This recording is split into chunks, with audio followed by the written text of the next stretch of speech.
नमस्कार. आज या व्हिडिओमध्ये आपण पाहणार आहोत की पर्चेस ऑर्डर कशा प्रकारे जनरेट करायचे आणि त्याचा पूर्ण वर्कफ्लो आपल्याला पाहायला मिळेल. त्यासाठी आपल्याला शॉर्टबुकमध्ये जायचं आहे.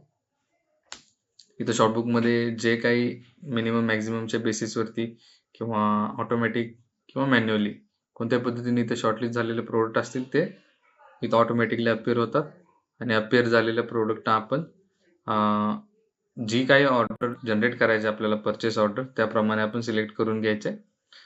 इथं खाली आपल्याला जनरेट पीओचा ऑप्शन दिसतोय, फोर्थ ऑप्शन, त्याच्यावरती क्लिक करायचं आणि सिम्पली इथं प्रायोरिटीच्या अनुसार जनरेट करून घ्यायचं. आपण प्रायोरिटी सेट करू शकता. आता हा पीओ जनरेट झालेला आहे. तर हा पीओ आपल्याला पीओ सेक्शन मध्ये पाहायला मिळेल.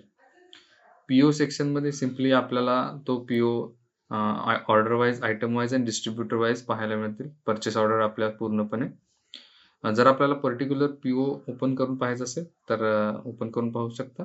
इथं आपल्याला डायरेक्टली मेलवरती सेंड करायचा आणि डायरेक्टली व्हॉट्सअपवरती सेंड करायचा सुद्धा ऑप्शन दिलेला आहे. पर्टिक्युलर पीओ जर आपण बोलत असू पर्टिक्युलर पीओ बद्दल तर तो डिलीट करण्याचा सुद्धा इथून ऑप्शन आहे.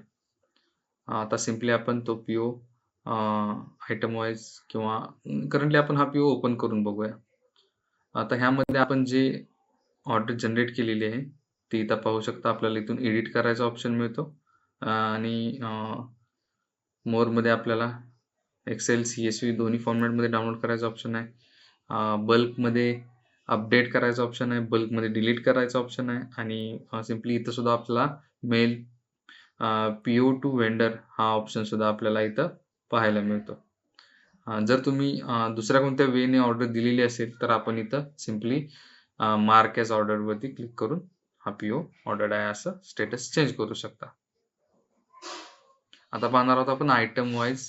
तर इथं आपल्याला पूर्णपणे आयटम वाईज पाहायला मिळेल. आपल्याला इथं फिल्टर्स आहेत, डेट वाईज, स्टेटस वाईज आणि प्रायोरिटी वाईज. तुम्ही कोणत्याही फिल्टरने पाहू शकता. जर का आपण एक सिंगल प्रोडक्ट मल्टिपल डिस्ट्रीब्युटर्सना ऑर्डर करायला असेल तर ते सुद्धा इथं आपल्याला पाहायला मिळेल की एक आयटम आपण किती लोकांना ऑर्डर पीओ जनरेट केलेला आहे. त्यासाठी तुम्ही नेम वाईज सुद्धा सर्च करू शकता. आता डिस्ट्रीब्युटर वाईज आपण पाहणार आहोत. तर आपण डिस्ट्रीब्युटर वाईज आपल्याला इथं लिस्ट मिळाली. इथं आपण डे वाईज डेटने फिल्टर आउट करू शकता किंवा डिस्ट्रीब्युटरचं नेम टाईप करून आपण फाइंड आउट करू शकता. आता सिम्पली आपण हा डिस्ट्रीब्युटर ओपन करून पाहणार आहोत. तर इथं आपल्याला पूर्णपणे त्याच्याशी रिलेटेड पीओ पाहायला मिळेल त्या डिस्ट्रीब्युटरशी. इथं सुद्धा सेम फिल्टर आहेत आणि आपण आयटम वाईज सुद्धा सर्च करू शकता. इथं सुद्धा आपल्याला एक्सेल आणि CSV ने डाउनलोड करण्याचा ऑप्शन मिळतो, जेणेकरून तुम्ही डिरेक्टली त्यांच्या व्हॉट्सअपवरती किंवा कोणत्याही मीडियमने तुम्ही त्यांना ऑर्डर सेंड करू शकता. जर वेअरहाऊसच्या केसमध्ये जर पाहायला गेलं तर वेअरहाऊसच्या केसमध्ये काय इंडिव्हिज्युअली प्रत्येक ब्रांचला स्टेटस अपडेट करावा लागेल आणि त्याप्रमाणे तुमचं वेअरहाऊसमध्ये तुमचं मॅनेजमेंट होऊन जाईल.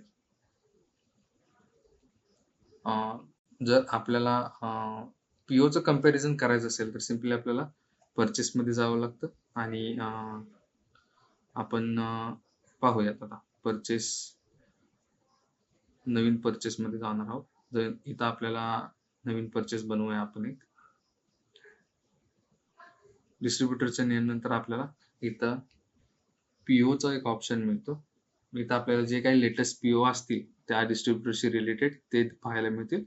आपण तोच पीओ निवडायचा आहे ज्याच्याशी रिलेटेड आपली परचेस असेल आणि लिंक वरती क्लिक करायचं आहे.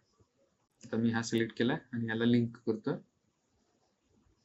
आणि इथं तुम्ही मॅन्युअली प्रोडक्ट ऍड करू शकता. तुम्हाला CSV मिळाले असेल तर CSV सुद्धा अपलोड करू शकता.